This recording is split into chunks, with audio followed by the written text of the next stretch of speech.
¿Qué tal? Muy buen día. Tengan todos y todas ustedes. Estamos aquí transmitiendo en vivo desde la señal del 1180 de amplitud modulada. Esto es Agenda 1180 AM. Les saluda Yasmín Rodríguez en la voz, Juan Quintana en los controles técnicos y le damos la mejor, como les digo, mejor bienvenida que pueda tener en esta mañanita de jueves, ya 3 de diciembre. Qué rápido pasa el tiempo. 3 días, 27, 28 días para que finalice el año y nosotros todavía en pandemia, pero contentos de brindarle información muy importantes para todos y todas. Y bien, esta mañana me acompaña la periodista Gladys Navarro, quien nos va a platicar, y fíjense que el tema, como siempre, trae lo mejor o lo más importante que hay en la semana. Bueno, en esta ocasión nos va a platicar acerca de la administración de nuestro presidente Andrés Manuel López Obrador en estos 2 años que ha pasado, y bueno, aquí con ella. ¿Qué tal, maestra? Muy buen día. Hola, ¿qué tal, Jasmine? Muy buen día. Pues sí, con pandemia y aquí seguimos y estamos cerrando además el semestre en Y nuestra 3 de diciembre, universidad. 3 de diciembre, ¿puedes creerlo? Así es. Pues Trabajando desde tengo casa. que, porque además estamos evaluando, entonces tenemos el tiempo encima. Pero bueno, como cada jueves, un gusto estar con ustedes y también que nos hagan favor de escucharnos hasta donde llegue la señal de Radio WAPS.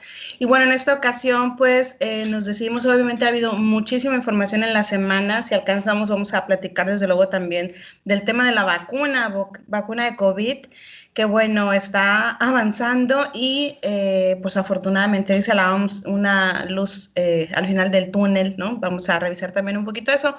Pero bueno, creo que lo que marca, ¿no? Ya en esta mitad de semana, la agenda de los medios de comunicación, sin duda, pues son los 2 años, digamos, de la toma de protesta de nuestro presidente Andrés Manuel López Obrador.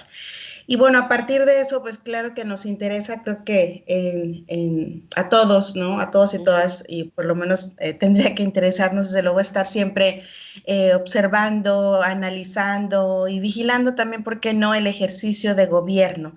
Porque, bueno, nosotros hicimos que llegaran todos los que hoy nos representan y son tomadores de decisiones desde nivel local, en los ayuntamientos, en el Congreso, en el Estado y, bueno, por supuesto, en la Federación.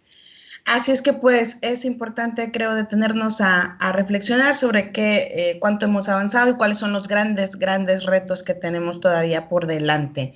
Y, bueno, creo que el discurso del presidente, desde mi punto de vista, fue un poco más mesurado en comparación con otros momentos, porque sí hemos dado seguimiento a pues la manera en la que se ha conducido el presidente, no solamente pues ahora que le toca gobernar finalmente el país, sino en otros espacios también, pues siempre sabemos que de pronto tiene un tono bastante autoritario y de confrontación, ¿no? Creo que esta vez fue un poco menos, ¿no? Sin embargo, también desde mi punto de vista cayó en el autoelogio, ¿no? Y en demasiado optimismo. Y creo que es muy importante ser optimistas y creo también que un líder tiene que mostrar ese optimismo. No solamente lo vemos a nivel nacional, lo vemos a nivel local con nuestras autoridades, siempre tratar pues de impulsar también a las sociedades que representan, ¿no? Sin embargo, obviamente demasiado triunfalismo y demasiado optimismo genera también, me parece, una percepción pues de contradicción, porque la realidad que tenemos enfrente, con la que nos enfrentamos día a día, pues todavía dista mucho, ¿no?, de ser esa realidad que nos encantaría tener a todos y todas, ¿no?, de un mayor beneficio social, de poder avanzar en distintos rubros de manera firme, ¿no?, en materia económica, en salud, por supuesto, que estamos enfrentando una tremenda crisis de salud. Entonces, pues por supuesto que ha habido críticas al respecto, ¿no?, de este escenario tan optimista que nos presenta el presidente, pero también a mí me gustaría subrayar aquí, en el tema de las críticas o de los cuestionamientos, hay que entender que la oposición, entender más, no justificar, que la oposición está haciendo su trabajo de ser oposición, ¿no? Finalmente, creo que en una buena parte de esta gestión no se ha terminado de articular como oposición, ¿no? Es decir, todos los partidos políticos apenas están en ese proceso, me parece, pero también estamos en un contexto electoral y eso marca todo, ¿no? Es decir, tanto aquellos que quieren aprovechar y utilizar los logros del presidente para seguir el proyecto, ¿no? Político, como aquellos que quieren aprovechar los tropiezos y las fallas, ¿no? en la conducción, también con fines, ¿no? Para posicionar otras plataformas políticas, ¿no? Es decir, para poder arrebatar, ¿no? En más espacios, y eso sería la oposición, los partidos políticos PRD, PRI, PAN, desde luego, en fin. Entonces, desde este contexto, en este escenario, podemos encontrar críticas muy fuertes, muy profundas. Y lo que yo he estado advirtiendo como periodista, ¿no? Y como ciudadana también, es que estamos cayendo en ver el vaso siempre medio vacío, ¿no? Es decir, muchos observamos, pues tal vez no los logros y avances que ahorita vamos a comentar, pero sí también con mayor digamos, contundencia, estamos observando el vaso permanentemente medio vacío, ¿no? Y no medio lleno. Entonces creo que eso no le abona al clima de estabilidad y, digamos, no hacemos quizá ejercicios de mucha mayor objetividad que necesitamos como ciudadanos. Entonces, por ejemplo, este informe o estos 2 años que se cumplen de gestión y estamos iniciando el tercero, pues ocurre prácticamente en medio de la pandemia. Es decir, el segundo año estuvo marcado por la pandemia. ¿Cuántos meses tenemos ya en la pandemia? Entonces, eso en cualquier lugar del mundo, ¿no? Va a traer repercusiones tremendas. Y México, por supuesto, que no es la excepción. Entonces, por ejemplo, el presidente Andrés Manuel hablaba y presumía de un ahorro de 1.3 billones de pesos con la política de austeridad, ¿no?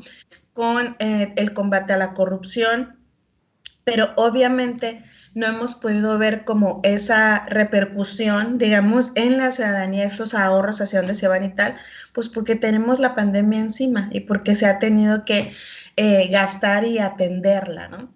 Sin embargo, yo escuchaba, y por supuesto que no soy experta, pero seguramente en nuestros espacios de Radio WAPS estarán nuestros politólogos y economistas reflexionando. Exacto, reflexionando al respecto, pero escuchaba a algunos empresarios y algunos analistas en materia económica que destacaban algo importante y lo reproduzco, ¿no?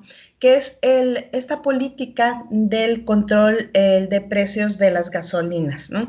Es decir, anteriormente, ¿no? El Estado mexicano pues buscaba el control de precio de las gasolinas a través del IEPS, ¿no? Uh-huh. Y en esta ocasión, en medio de la crisis, lo que no ocurrió fue, digamos, transferir los impuestos a un aumento de las gasolinas para buscar así salvar los presupuestos, ¿no? Para poder tener así, compensar el déficit, que es lo que se conoce, ¿no? Entonces, el presidente no incurrió en elevar esos impuestos directamente en las gasolinas. Obviamente no estamos diciendo, y hay una controversia desde hace meses al respecto, que el presidente hizo que bajaran las gasolinas. No, o sea, eso obedece al mercado, pero sí no incrementó, digamos, la carga, ¿no? De impuestos, y eso no se ha visto reflejado en la ciudadanía, y eso es algo que no teníamos.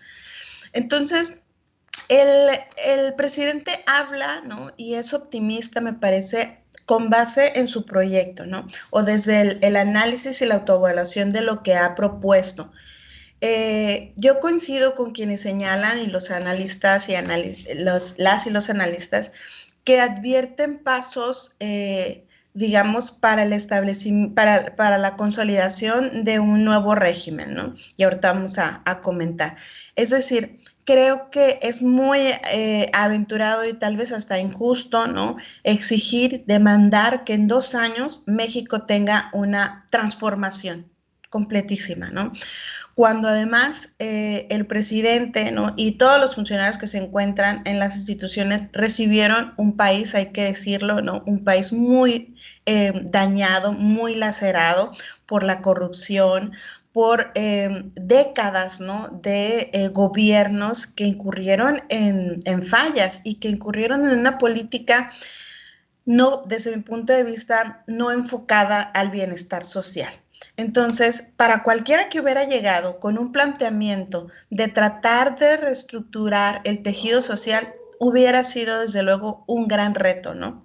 Entonces, en 2 años, me parece, y tú has visto, y desde la comunicación analizamos estos fenómenos también, cómo se utilizan las redes sociales y los medios de comunicación para dejar esta idea, ¿no? El presidente, la gestión de gobierno ha fallado, ¿no? En 2 años no somos Dinamarca, no tenemos un sistema de salud como el europeo, como se había pensado, por favor, ¿no? O sea, ni lo vamos a tener en 2 años, ni seguramente en muchos más, aunque nos dé una terrible tristeza, ¿no? Porque las condiciones que se recibieron fueron de desmantelamiento total de la infraestructura hospitalaria.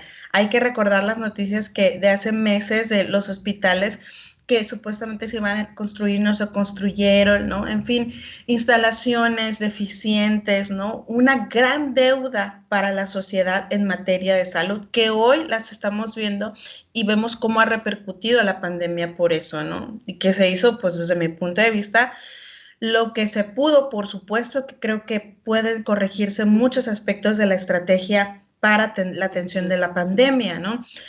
Sin embargo, entonces, refiero, ¿no? Lo que hemos estado viendo en estos días ha sido un choque de visiones profundamente contrastantes. Aquellos que aplauden, celebran, y diría un gran amigo con quien puedo compartir diversas reflexiones, quienes profesan, dice, la extraña religión del pejismo, ¿no? Es decir, que observan todavía al presidente como magnánimo, ¿no? Y libre de todo pecado y de toda mancha y de toda culpa, ¿no? Y por el otro, quienes permanentemente ven el lado oscuro de las cosas, ¿no? Y están cuestionando de manera recurrente y pareciera que de verdad no hay ningún signo de avance en estos 2 años. Creo que estas dos visiones tan contradictorias, tan separadas unas de otras, nos hacen daño, ¿no? Como sociedad, porque tenemos que ver y me parece reconocer que si bien, como comentábamos, hace falta todavía muchísimo y va a seguir haciendo falta, ¿no? Hasta que incluso cuando termine el presidente, para poder avanzar a través de los programas sociales que no existían, se ha podido llegar al 70% de la población. Y yo pongo un caso que me genera mucha reflexión, que es en nuestro ámbito universitario. Muchos de nuestros alumnos, sus familias, están siendo beneficiados por algunos de estos programas de becas, programas sociales a adultos mayores, a los niños que se encuentran en la en educación básica, y también algunos que están en su primer empleo, ¿no? Esta beca del primer empleo, y que representan, si no un alivio para la familia, ese recurso que está llegando es fundamental también, ¿no? Para nuestros estudiantes y sus familias, antes que no tenían estos recursos para hacerle frente. Se ha criticado mucho la política social del presidente, el hecho de entregar recursos, pero francamente, ¿no? Frente a las condiciones en que se recibió el país, de verdad, muchas familias, ¿no? Muchísimas, representan estos recursos un aliciente, ¿no? Y no había en ese momento, digamos, otra ruta, sino es que atender ciertas necesidades urgentes en las familias que han estado careciendo de todo, ¿no? Eso por un lado. De tal manera que sí observamos, ¿no? Bueno, algunos de los puntos nada más como claves que me gustaría también comentar es que en la pandemia, por ejemplo, se reformó justamente el artículo 4 para garantizar los derechos sociales, ¿no? Esto que refiero el acceso a la salud y todos los programas sociales que ya tenemos, ¿sí? Pero también la revocación del mandato, también la consulta popular. Hay que recordar también que se elevó como delito grave, ¿no? Este tema de la evasión fiscal. Sí, antes no lo teníamos también. El delito de corrupción también, es decir, ya se encuentran en nuestra Constitución varios cambios estructurales, cambios de forma que nos va a permitir precisamente, perdón, avanzar en algo que es prioridad, que es el combate a la corrupción precisamente, ¿no? Hay que recordar las noticias de todas estas empresas fantasmas, las factureras, de cómo gobiernos locales se identificó desde la Secretaría de Hacienda que desviaron recursos, ¿no? Que presentaban facturas con empresas fantasmas, ¿no? Está Baja California Sur entre ellos, por cierto, ¿no? Entonces, por eso es que me atrevo a afirmar que desde mi punto de vista observo pasos que nos muestran un cambio de visión, un cambio de régimen. Por supuesto que no está consolidado en absoluto, ¿no? Sin embargo, sí me parece que esta visión, ¿no? Del nada está bien, del nada se ha hecho, creo que es ajena a la realidad, porque podemos observar estas reformas, por ejemplo, en materia sindical.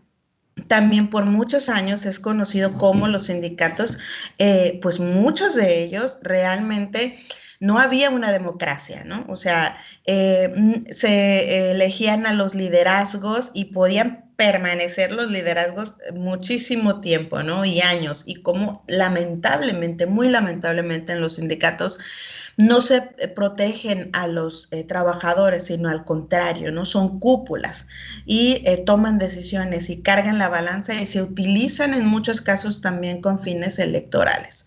Entonces, hoy también hay una reforma en ese sentido. Así es que, por supuesto que la narrativa del presidente, esto es el discurso, va mucho más adelante que los logros, eso es lo que planteaba al inicio, ¿no? El discurso va mucho más adelante, apela al optimismo en exceso, ¿no? Pero como les decía, es la tarea de un líder. La realidad obviamente no es congruente con lo que él quisiera y con lo que quisiéramos, ¿no? Por eso los adversarios señalan que el presidente vive en su realidad, ¿no? Sin embargo, eso desde, como refiero en mi enfoque, ¿no? No significa que no existan, ¿no? O que no existan en estos 2 años, ¿no? Avances y que no se estén sentando las bases de la transformación que el presidente propuso, ¿no? Como estos que acabo de comentar. Sí. Entonces, en el tema económico, y casi concluyo para algunas de tus reflexiones, en el tema económico, en la pandemia, escuchaba yo, veía algunos análisis, obviamente los países europeos están teniendo una profunda crisis de unas caídas en el PIB, en el Producto Interno Bruto, de más del 10-15%, ¿no? En algunos casos a nivel trimestral, España, por ejemplo, cayó en el 24%. Esto es muchísimo de sus ingresos. Por eso me atrevo a señalar y a coincidir con quienes refieren que esta pandemia ha generado una crisis histórica, tremenda para todos, ¿no?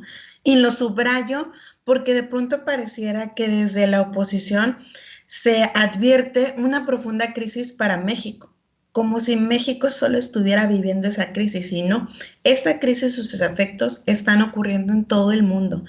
Claro, en mayor y menor medida o menor medida en ciertas regiones. Para dimensionar, leí algunos análisis de la crisis, recordarás, de la influenza en el 2009. Por mucho, y desde mi ejercicio periodístico que me tocó la cobertura también, no hubo este tipo de restricciones. No fue la misma crisis que esta pandemia, por supuesto. Hay una gran diferencia, una diferencia abismal. Y a pesar de eso, la caída del Producto Interno Bruto de México, ¿no? Es a este año, por supuesto que es muy dura, es del 8 o 9%, vamos a cerrar con la caída, ¿no? Sin embargo, esa misma cifra fue lo que se tuvo en la crisis de la influenza. Hago esta comparación porque siendo esta muchísimo más fuerte, más aguda, no se habla de esa caída. Exacto, muchísimo más aguda en términos de crisis económica. Claro que estamos mal, pero, ¿no? Comparado con la influenza, estamos casi en los mismos niveles, pues, ¿no? O sea, es decir, pudimos haber estado muchísimo peor, con todo respeto y que mis palabras no se malinterpreten, ¿no? Pero para comparar los efectos de una crisis que no fue en 2009 como la que hoy tenemos, ¿no? Hoy no llegamos a unos niveles máximos que tal vez se hubieran advertido, pensado o que otros países están teniendo, ¿no? A eso me refiero con tratar de ver, con cómo vemos el vaso, ¿no? Es decir, de si medio lleno o medio vacío, ¿no? Y por supuesto respetables las visiones de todos y todas, pero creo que sí. Y desde los medios de comunicación, desde la comunicación masiva que nos toca analizar, nos gustaría ver mucho más análisis objetivos y presentación de datos objetivos que nos permitan como ciudadanos hacer un análisis muy equilibrado, ¿no?, de la realidad, poder tener esa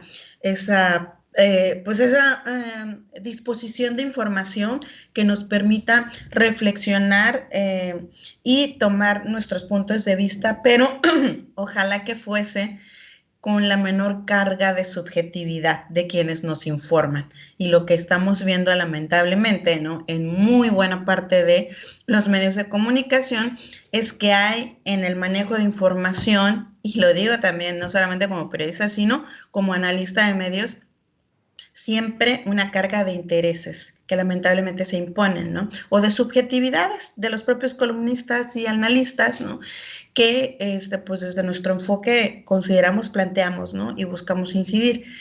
Ojalá que los ciudadanos y ciudadanas cada vez más acudan a una diversidad de fuentes para informarse, que están allí, y de este modo pues vayamos construyendo todos una opinión, ¿no?, mucho más, pues eso, equilibrada. Y eso creo que es importante para evitar el clima de confrontación que hoy tenemos, ¿no?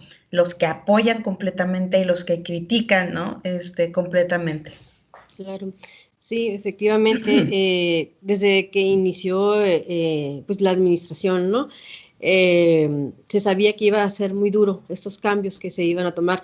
Efectivamente, no se sabía por dónde, porque pues, si bien ha existido mucho daño en cualquier materia, ¿no? Entonces, independientemente de cómo se haya entregado, bueno, se ha tratado, ¿no?, de buscar las formas para poder solucionar algunas cosas. No han sido a la perfección, como dices, ¿no? De que, digamos, vamos haciendo este cambio y ya va a estructurarse todo, ¿no? Efectivamente, la estructura es también la que ha permeado, ¿no?, para un buen sentido o un mal sentido. Por lo tanto, creo que a 2 años no veríamos algún cambio alguno. Se tardaría, pues, ¿no? Si queremos que todo se cambie, se modifique, no, definitivamente tiene que pasar más tiempo para poder ver qué se ha hecho. Y como dices, esperar tal vez estos 6 años, veríamos algunas cosas. O sea, es muy complicado.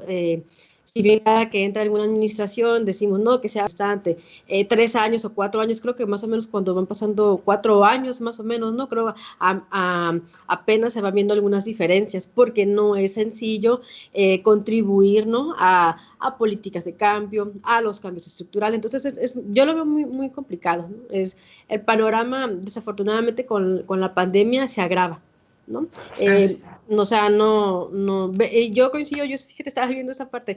Ya trabajaba también en 2009 para ver los cambios del PIB y todo eso, y también veía esta relación, ¿no?, que también fue, creo que más dramática en 2009. No sé, no estoy igual, tampoco soy especialista, pero veo los análisis de medios, ¿no?, desde ahí. Entonces, ver esa parte, cuánto subió, cómo se mantuvo, si bien creo que cayó muchísimo, como lo me estás mencionando, pero al final se retomó, quedó como en 6 pasados, 6 puntos y feria, no recuerdo. Entonces, es muy dramático y fueron otro tipo de medidas. Entonces, en cuanto a salud, pues sí es muy complejo. Estamos viviendo esto y seguimos en casa, ¿no? Algo que nos mantiene, yo creo que especulando, pensando, ya viene la vacuna, ¿no? Entonces, pero sinceramente... Y vamos a comentar justamente, vamos entrándole unos minutos antes de concluir a ese tema, sin duda. La crisis de 2009 versus la crisis de esta pandemia, ¿no?, tiene una gran diferencia, ¿no? No estuvimos encerrados como ahora, tan encerrados. Hubo suspensión de clases, ¿recuerdas?, ¿no?, una temporada, sí, pero esta vez ha sido tremenda, ¿no? La peor, hay comparaciones durísimas, ¿no?, a nivel internacional. Y reitero, el panorama internacional, es decir, para todas las naciones, es complejísima. Por supuesto que hay muchas más. Por supuesto que el hecho de llegar a los cientos de miles de muertos debe de encendernos un foco rojo en nuestro país, ¿no? Un foco rojo para que hagan los ajustes que se tengan que hacer. Yo he sido muy reiterativa en otros espacios de opinión que tengo a nivel local, porque me parece que buena parte de las decisiones nos toca desde luego a los ciudadanos, el uso de cubrebocas, el mantener todas las medidas de prevención, pero también los tomadores de decisiones. Y estamos en una época electoral muy difícil. Y lo que estamos viendo, antes de pasar el tema de la vacuna que dije, es que políticos de todos los colores, no nos vamos a concentrar en uno solo, de todos los colores están haciendo sí su trabajo de promoción del voto, de aspiraciones, de muy legítimas y tal, pero me parece que hay muchos riesgos, me parece que no se están tomando las medidas adecuadas. Los políticos están entrando a las casas de la gente, sí, a tomarse la foto, a subirla a sus redes, a presumirla, a hacer reuniones de 30, 50 personas, supuestamente respetando la sana distancia, pero vemos las fotografías en donde no es así, se quitan el cubrebocas, o sea, tenemos que ser responsables porque las decisiones, desde luego que no solamente recaen en los gobiernos, ¿no? Se tienen que hacer cambios, me parece, sí, pero tenemos que los ciudadanos coadyuvar sin duda, ¿no? El uso del cubrebocas es fundamental, ¿sí? No no nos va a proteger al 100%, pero por supuesto que nos va a ayudar muchísimo, ¿no?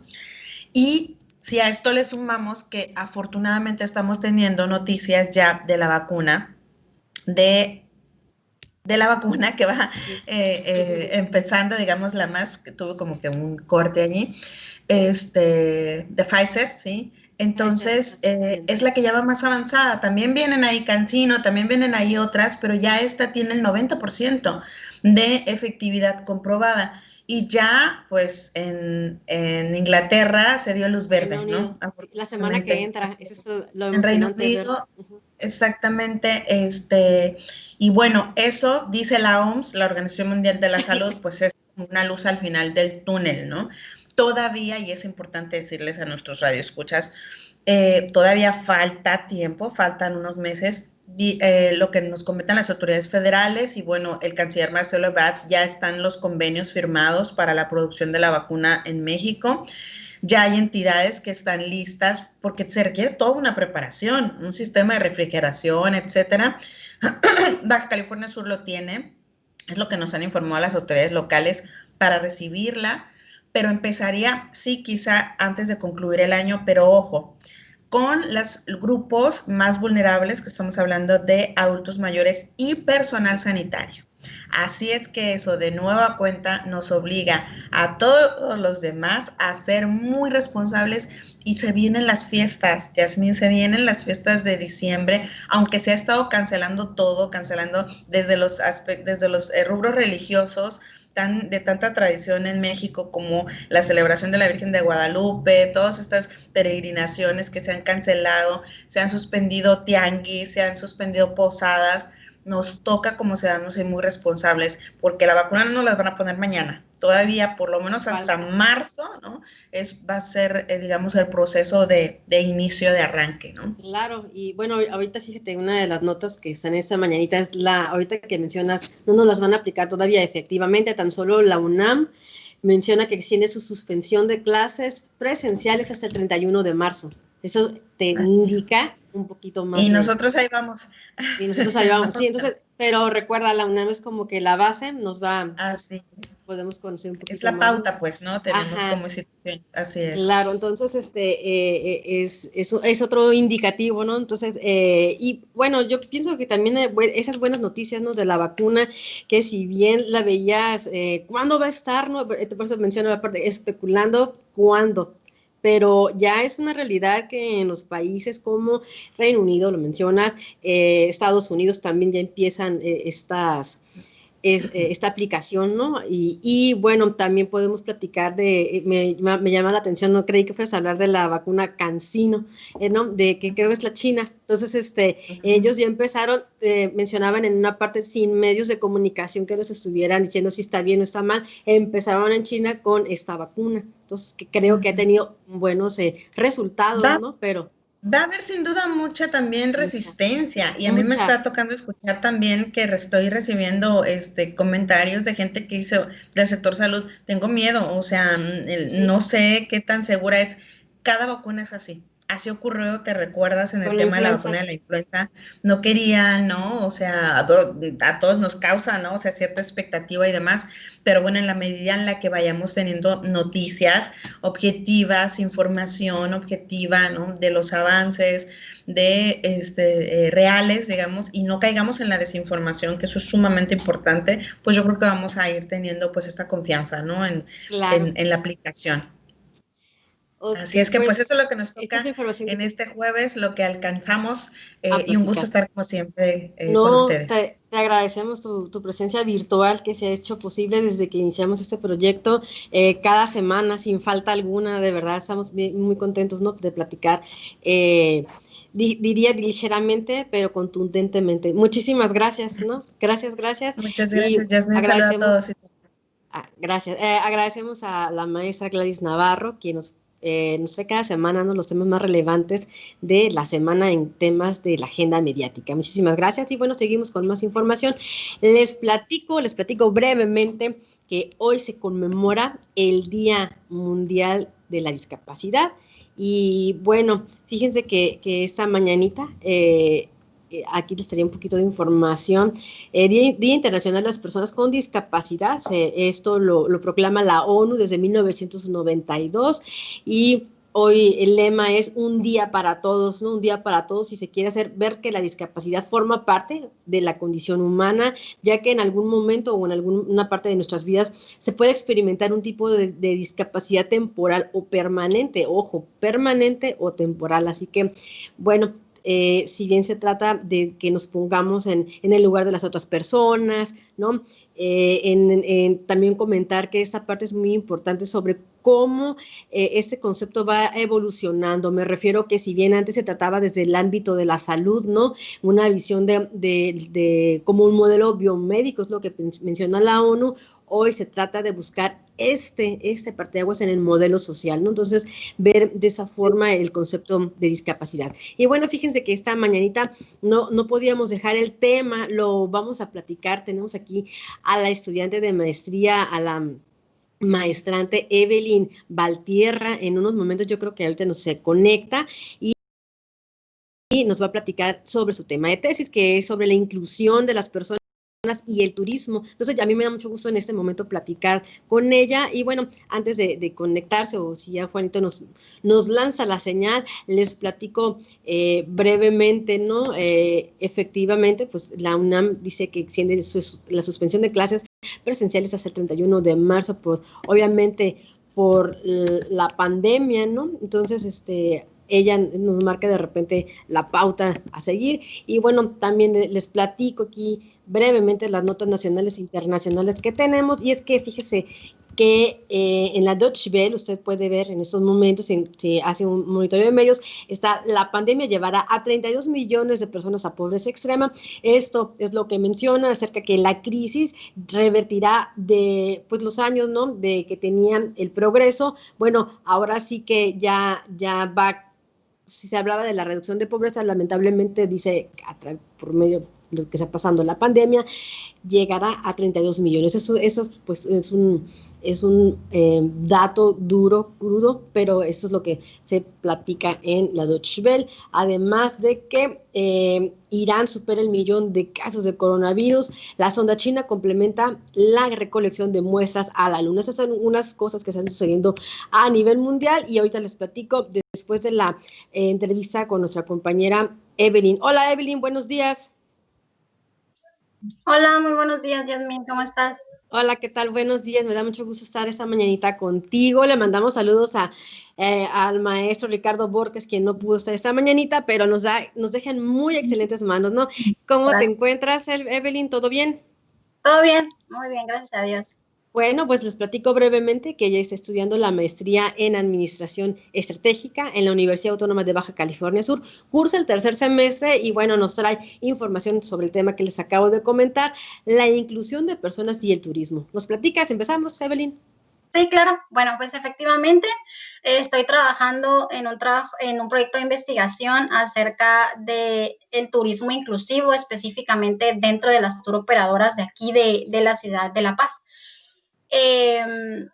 A lo largo de mi carrera, bueno, este tema surgió debido a que a lo largo de mi carrera yo soy licenciada en turismo alternativo, entonces pude observar cómo distintos tipos de turismo fueron creciendo, ¿no? Como el turismo de aventura, el ecoturismo, incluso el turismo rural, que en años pasados no era tan conocido. Pero no me fue posible vislumbrar lo mismo respecto a este tipo de turismo, ¿no? Entonces, desde ahí yo me planteé que si un día hacía un posgrado, yo iba a entrar a trabajar con un proyecto así sobre turismo y pues es lo que estoy haciendo actualmente. Ok, no, nos parece muy bueno por el lugar en el que vivimos, la situación en la que vivimos y sobre todo visibilizar este tema, ¿no? Visibilizar a las personas con el tema de inclusión de las personas, ¿no? Obviamente porque da una pauta para pensar, bueno, si bien hablamos generalmente del turismo para todos, hay otras formas también de cómo abordarlo. Exactamente. Y bueno, justamente ahorita que hablas de un turismo para todos, mi tesis sí está muchísimo más enfocada a las personas que tienen como tal una discapacidad, ya sea motriz, sensorial o mental, y a los adultos mayores. En esta población es en la que yo me centro porque hay que recordar que el turismo inclusivo abarca desde niños pequeños, incluso hasta mujeres embarazadas. Entonces yo me estoy centrando específicamente en las personas que tienen una discapacidad como tal. Uh-huh. Y bueno, perdón, iba aquí esta parte de qué es lo que tú has encontrado al momento de información o cuáles son tus bases, ¿no? Para seguir complementando el trabajo que realizas. Bueno, principalmente hay mucha información teórica respecto a los beneficios que trae este tipo de turismo. Hay un sinfín de autores, de artículos, incluso organizaciones a nivel mundial y nacional que hablan de todos los beneficios que tiene la aplicación del turismo accesible o inclusivo. Sin embargo, hay una limitante que me ha sido muy constante y desde el inicio de mi trabajo, que es la no información en cuanto a datos duros. No existe un registro de la cantidad de personas con discapacidad que viajan o que arriban a determinado destino. También ha sido un poquito complicado esa parte de sustentar mi investigación en cuanto a la derrama económica que este sector genera, aun cuando, como te digo, muchos autores mencionan que hay muchísimos beneficios en la aplicación de ese turismo, pero sí ha sido un poquito difícil sustentar mi investigación, sobre todo con esta parte, pues porque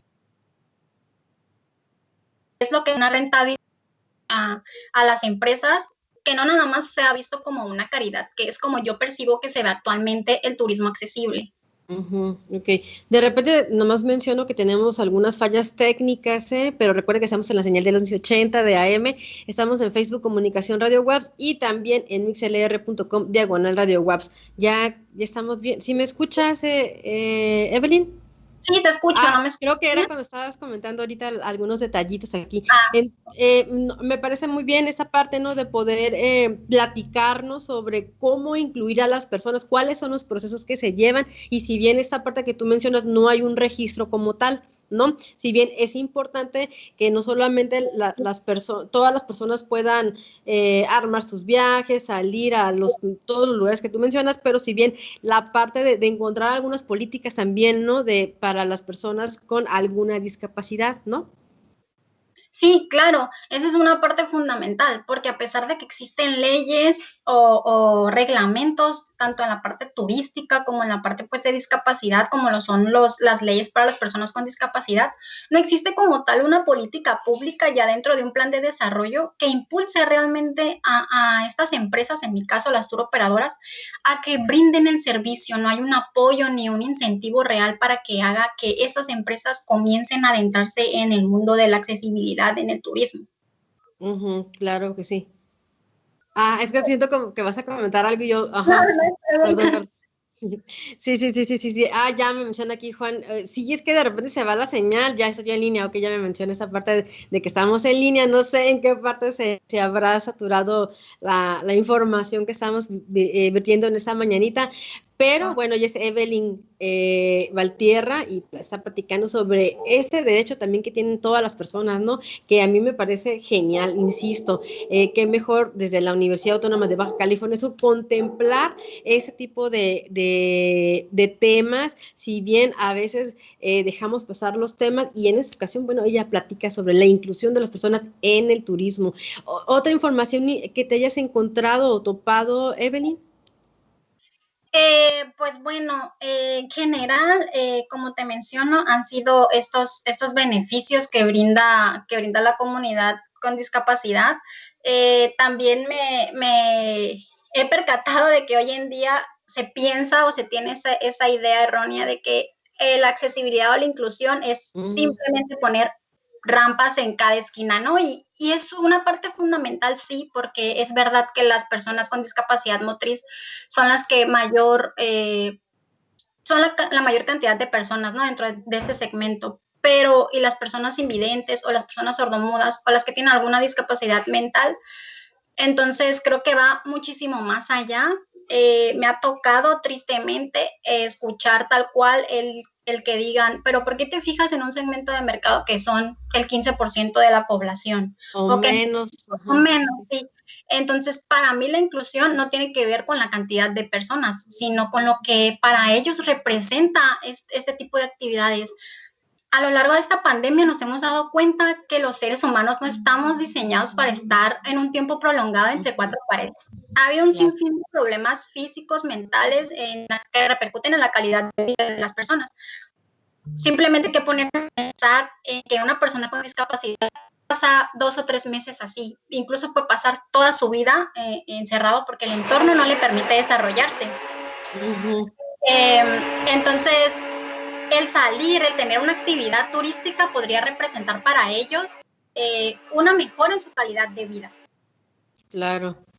Sí, efectivamente, no se trata de buscar números, ¿no? Como bien lo menciona, se trata de buscar la forma de que cualquier persona, como se muestre, como sea, pueda ejercer su vida laboral de una forma mejor, de una forma más amigable, flexible, y en el cual se encuentre también, se sienta, ¿no? Parte de ese entorno, ¿no? Si bien yo tengo alguna discapacidad, se trata de buscar esas fortalezas, ¿no? De cómo yo mejorar mi vida personal, profesional, pero sobre todo sentir ese alivio, ¿no? Ese alivio de que me tomas en cuenta.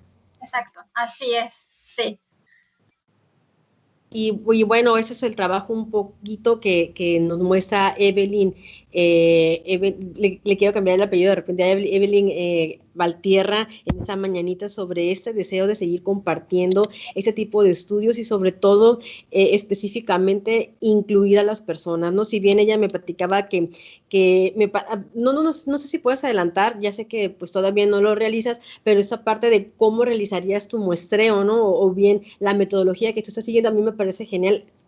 ¿Quiénes son las personas que se van a encargar, ¿no? De que fortalezcan el trabajo de Evelyn? Ok, claro. Bueno, pues en un principio mi objetivo tal cual es formular una propuesta de inclusión en las turoperadoras, pero para esto pues tengo que, saber tanto la percepción como del turista con discapacidad, como de los dueños o gerentes encargados de estas turoperadoras. Para ello lo que se planea hacer es una serie de encuestas dirigidas a turistas con discapacidad para saber la percepción que tienen de nuestro destino y de la importancia de la accesibilidad, ¿no? En los servicios. Y unas entrevistas focalizadas ya a esta parte gerencial de las empresas turoperadoras y si fuera posible actores clave que estén involucrados directamente en el área turística, podría ser de sector.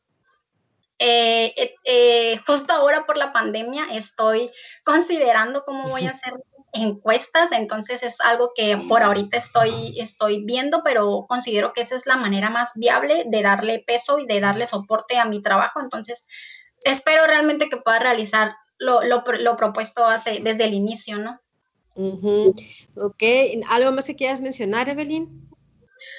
Pues creo que una última cosa sería tal vez citar a mis colegas de turismo alternativo, los cuales realizaron hace apenas unos días, pues los jueves de turismo alternativo. Ajá. Ellos utilizaron el eslogan de reeducando, que es muy, muy apropiado, es lo que hace falta en la sociedad. Tenemos que dejar de pensar, como te digo, una rampa ya es inclusión y dejar de pensar también que la accesibilidad, la inclusión y la no discriminación a personas con discapacidad es una caridad, porque no es así. Hay mucho potencial que puede ser desarrollado y si se hace de la manera adecuada y digna para ellos.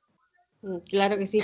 Muchísimas gracias. Con eso nos despedimos. Fíjate, me encanta que podamos ser incluyentes, que podemos ser también motivadores para seguir y no a la caridad, porque si bien son personas tanto como usted o como nosotros, para poder motivar esta parte que puede tener alcance para todas las personas. Qué bien, muchísimas gracias, Evelyn. Te agradecemos esta mañanita que nos hayas platicado un poquito sobre toda la información que tiene sobre el tema de inclusión de las personas y el turismo en Baja California Sur, o específicamente aquí estaba colaborando con la parte de los turistas. Muchas gracias. Y bueno, fíjense que también con esto nos vamos a despedir. Yo les mencionaba que brevemente faltaban unas notas que mencionar, y así notas internacionales es acerca de que Honduras acude a Washington para gestionar ayuda tras Iota y ETA. También, por último, les comento que la Fiscalía pide retomar investigación sobre la campaña de Bolsonaro en 2018, y la CIDH registra 1.614 detenciones arbitrarias en Nicaragua desde 2018. Y bueno, si usted quiere conseguir información, bueno, puede ir a Deutsche Welle, a BBC Mundo, puede también ir a Radio Francia Internacional. Mucha información se encuentra partiendo desde tempranísimo, ¿no? Se despide Yasmín Rodríguez en la voz, Juan Quintana en los controles técnicos. Disculpe algunas fallas técnicas que tenemos. Hasta la próxima y siga con la programación del 1180 AM.